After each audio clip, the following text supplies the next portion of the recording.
You're so dumb. Can't you do this more efficiently? It's frustrating just watching you.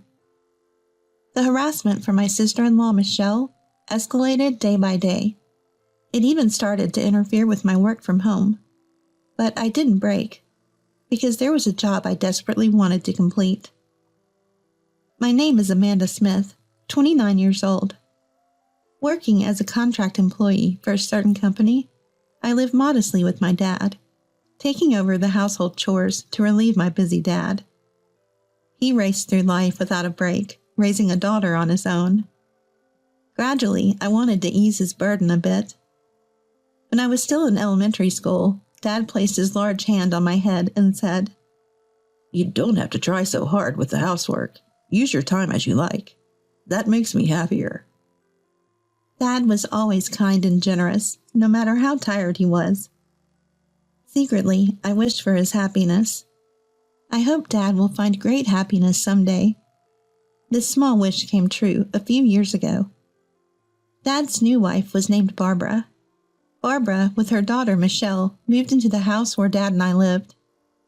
Barbara was honest and kind-hearted, a wonderful woman. In contrast, her daughter Michelle was prideful and cunning. It didn't take long for Michelle, initially quiet and reserved, to show her true colors. That day, as usual, I prepared lunch for Dad and sent him off to work. Barbara was away on a business trip since yesterday. Michelle, a college student, should have had lectures today. I decided to prepare her lunch before she woke up. Even with 4 in the family, I still managed all the household chores. Working from home, I had some flexibility, and I didn't mind cleaning or cooking. It was a nice break from work, refreshing my mind. Barbara, now my stepmother, said, "I feel bad having you do everything." But I assured her I enjoyed it. By the time I set breakfast for Michelle and me on the table, I heard her coming down the stairs. Groggy Michelle entered the living room, and I greeted her. "Good morning." "Breakfast is ready. Your lunch is on the table, too. Feel free to take it." Michelle paused and said, "I'm not going to college today." "Huh? But your calendar said you had lectures." "They were rescheduled later. I updated the calendar. Didn't you see it?" Sorry, haven't checked yet." In our house, where lifestyles greatly differ, we decided to write down schedules on a shared calendar. I'm still not used to this new habit and sometimes forget to check. Michelle sighed heavily and muttered, "You're really clumsy," before returning to her room. I didn't take her words too seriously, assuming she was just cranky from waking up. 2 weeks passed since then. After days of relentless rain, it finally cleared up on a sunny Saturday morning. Feeling refreshed, I was hanging laundry when I sensed Michelle, who had slept in, getting up. But something was noisy. She rushed from the bathroom to the upstairs, then hurried back down, looking around the living room. "Hey, where's my skirt?" Michelle's demanding tone was suddenly directed at me. "Skirt? If you mean the one in the laundry basket yesterday, I'm about to hang it." "No, the one I asked you to wash separately 2 days ago. I told you at dinner, remember?" "Oh, that one.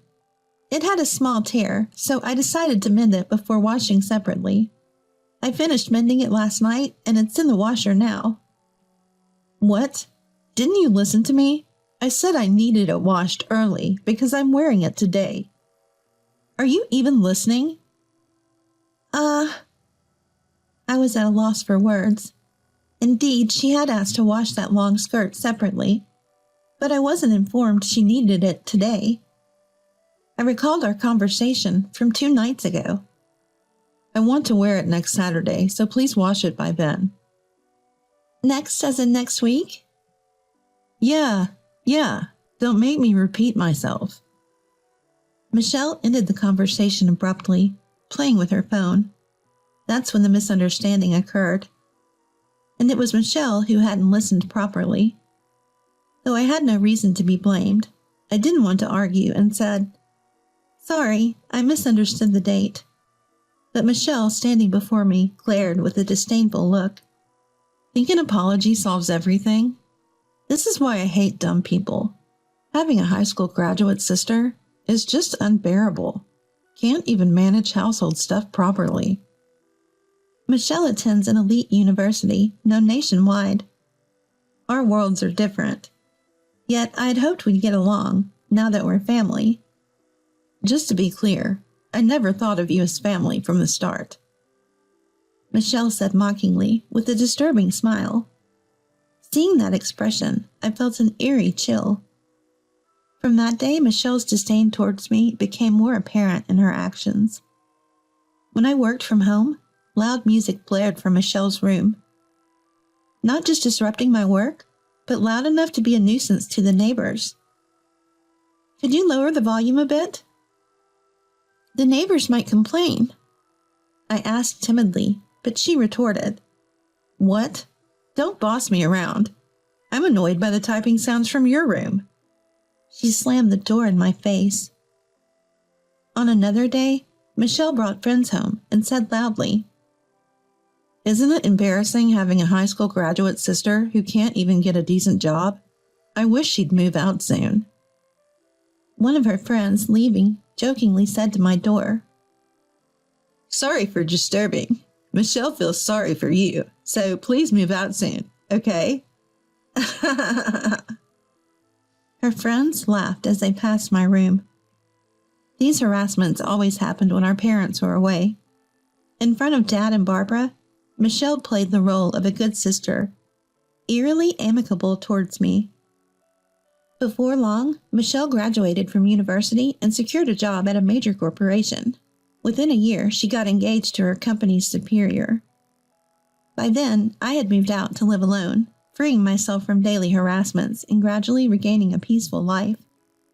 One day, an invitation to Michelle's wedding arrived. The ceremony was to be held overseas.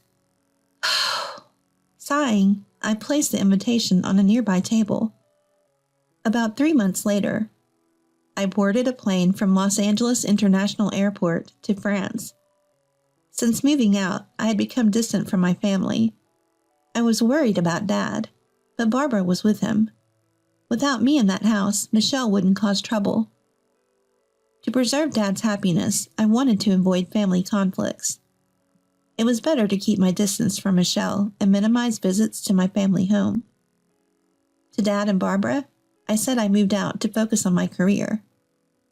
Despite the suddenness, they respected my decision, telling me, Don't worry about home. Just do what you think is right. Yes, you should pursue what you want. It's a once-in-a-lifetime chance, they said with a smile. It's true, Michelle's actions affected my work, but that wasn't the only reason I left. I felt it was time to confront my own life and take a new step. On the night before Michelle's wedding, in my hotel room, checking the dress and belongings for the next day, my phone rang. Michelle's name appeared on the screen. A bad feeling washed over me. Hesitantly, I answered the phone. It was Michelle's voice after several months. Hey, long time no see. Where are you right now? In a hotel in Paris. There was a brief pause in the conversation. Then, laughter erupted from the other end. Really went, huh? Are you stupid? How crazy can you be? What do you mean? The overseas wedding was a lie. Fooled you as expected. I'll send the real invitation later, okay? By the way, if you don't show up, I'll ruin something very dear to you. The call ended there. I sat weakly on the bed. Michelle had played a cruel trick on me, and she might be planning another scheme. Additionally, Michelle said, moreover, she threatened to ruin what's most important to me if I didn't attend. Such an act could harm not just me, but Dad and Barbara as well. Michelle could easily do something like that. The peace I had regained seemed to crumble in my mind. As long as Michelle and I are family, this situation will continue. I have no choice but to meekly follow Michelle's actions. Always. Then my thoughts abruptly stopped. Why did I leave home? Wasn't it to fully pursue what I wanted? I haven't achieved anything yet. Instead of feeling weak, I should work to change the situation. Even someone like me can find a way to stand up to Michelle. I rose from the bed and reached for the curtains by the window. Outside the glass, the Parisian night unfolded. Life is strange. Sometimes when wandering in the dark, the path forward is illuminated and becomes clear. This was one of those moments. I closed the curtains, turned off the light, and slid into bed. The earlier anxiety had vanished, replaced by a soothing drowsiness. I closed my eyes slowly. Eventually, I spent about a week in France, taking the opportunity to enjoy sightseeing before returning home. Recharged, I returned to the U.S. and threw myself into work. Forgetting to eat and sleep, I spent days glued to my computer. My mind ran at full speed, devouring documents and typing furiously. After 2 months of this lifestyle, I visited a specific place. Walking down the main street in front of the station, I entered one of the buildings. Exiting the elevator on the 3rd floor, I knocked on the first door down the hall. A soft female voice invited me in from inside. In my tote bag was a thick file at home. Inside was a large amount of copy paper that I had printed out at home. I intended to hand these to someone. As I touched the doorknob, a wave of nervousness made my fingers tremble. It's okay. I've done everything I could. Now it was up to fate. I calmed myself down and quietly stepped into the room. On the day of Michelle's wedding, I had called the venue to inform them of my absence. Michelle probably thought I underestimated her, that high school graduate fool. Prideful Michelle, always needing to feel superior. But now I understood. Michelle lacked something vital. Something I possessed, but she did not. A knock on the dressing room door, and a man peeked in. Excuse me, it's almost time. Are you ready? Yes, I'm ready. I'll be right out. I picked up a Western book from beside me and left the room. At the same time, Michelle's wedding reception was underway. Stephen, her husband, was the son of a corporate president. Among the guests were some notable figures, and Michelle was inwardly proud. While everyone enjoyed the grand food and friends' performances, a man discreetly approached Stephen. After whispering something, Stephen said to Michelle, Amanda isn't coming today. She appeared on TV. Did you know? Michelle was taken aback, clueless. Looking towards the guests, she noticed some commotion among Stephen's invitees.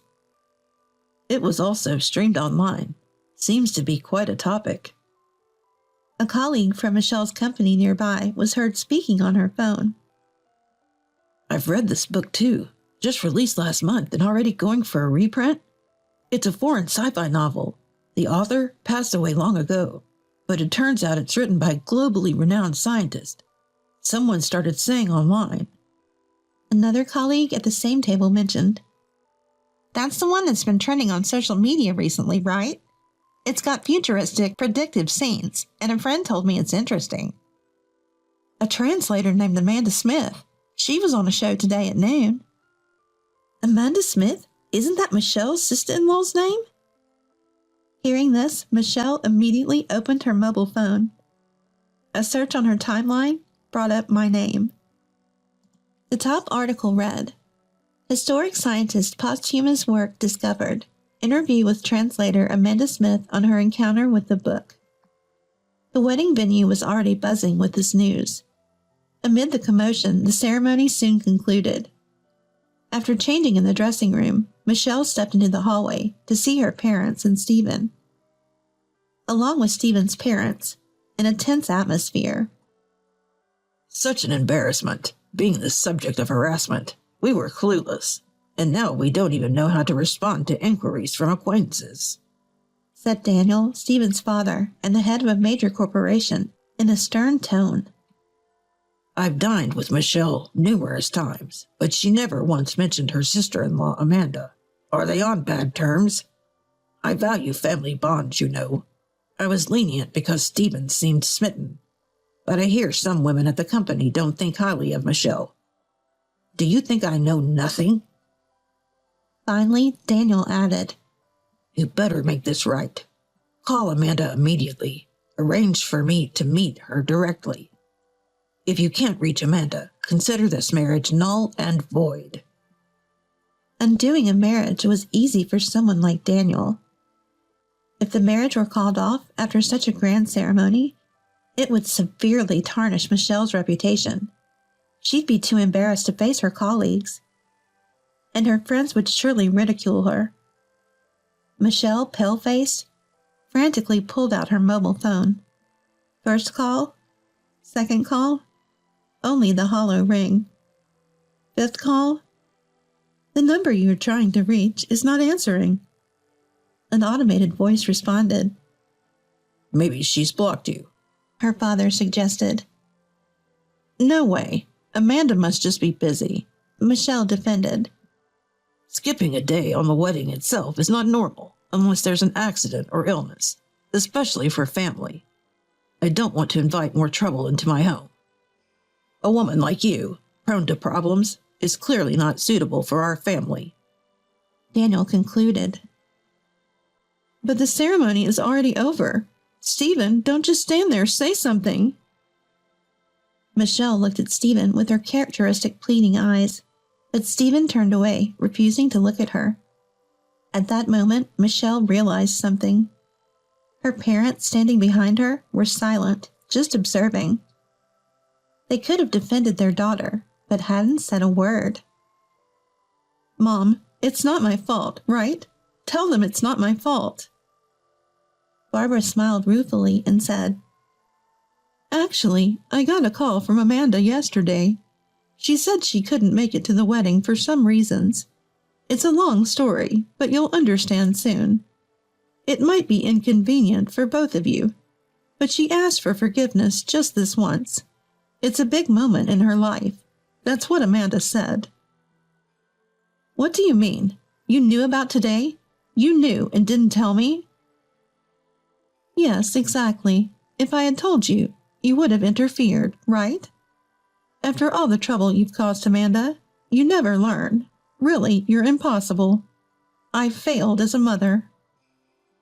Michelle listened with a defiant expression. "We thought if you experienced some hardship, you'd understand. So Dad and I discussed it, and as bad as we felt for Amanda, we decided to turn a blind eye." "It seems this is a family matter. We as outsiders should leave," someone interjected. "Wait, please. We're not done here. I'll bring Amanda, I promise. Please reconsider, Daniel." "I don't want to be addressed by my name by you. Do you want to anger me further?" Even Michelle fell silent under Daniel's stern gaze.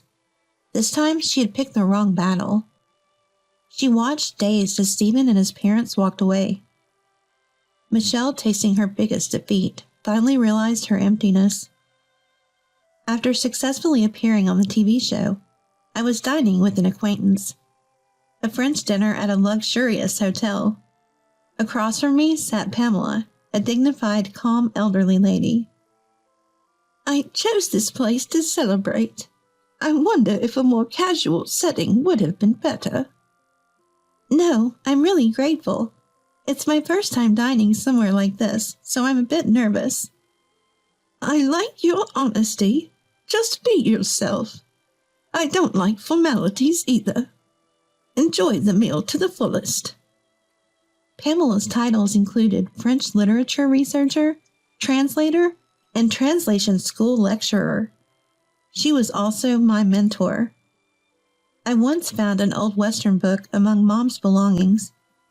Dad said its origin was unknown. It appeared to be a novel written in French. There were notes throughout indicating Mom had read it repeatedly. I remembered how Mom hummed foreign songs while cooking or doing laundry. It happened before I could remember, so I don't remember it clearly. Could those lyrics have been in French? I started reading the book bit by bit, translating with a dictionary, and got absorbed in its world. I became enchanted with the French language. I devoured French books and translated my favorites. I was so engrossed that I lost track of time. After becoming a working adult, I started attending translation school during nights and weekends. One of my teachers, impressed by my language skills, introduced me to translation work. I was delighted to take it on, especially since it could be done from home. Around the same time, Dad decided to remarry. Even with the increased family size, my work wasn't affected, except for the issues with Michelle. I was surprised when you handed me a thick manuscript.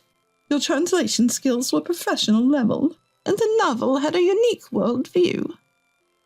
I had been translating for years, but I was never quite satisfied with my work. It took a long time, but completing it helped me grow mentally. Yes, translation is a battle with oneself. Each completed work feels like shedding a skin. It's fascinating. I agree. That's why I can't stop. Pamela smiled warmly upon hearing my words. It's a blessing to have something you want to pursue passionately in life. When I returned home after a long time, Barbara greeted me. Dad was still busy with work, coming home late as usual. I heard footsteps coming down from upstairs. Ah, finally awake.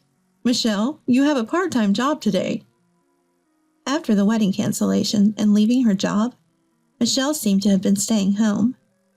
Barbara had told her, "How long will you sulk? Do you want to live miserably like this forever?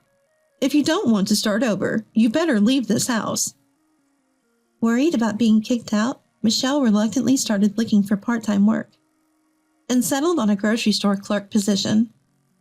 As Michelle passed by the living room, she glanced at me awkwardly and hurried out the door. Amanda, you're going overseas for work, right? You said something about a potential contract with a new author?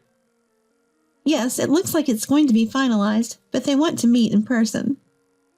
That's great. I'm relieved to hear your translation work is going well. Take care, and I'm looking forward to the souvenirs. Barbara's innocent smile made me smile too. Continuing to do what I love is enough for me. I thought it was that simple. My ability to become a translator was because I maintained a pure heart. It's a gift from Mom in heaven. A talent to enjoy life to the fullest. On my way back from my parents' house, I passed by a dogwood tree. Stopping to look, I saw many buds waiting to bloom. Surely, I'm just getting started too. Blooming one flower at a time, I'll continue on my path. As the gentle spring breeze blew, I started walking again.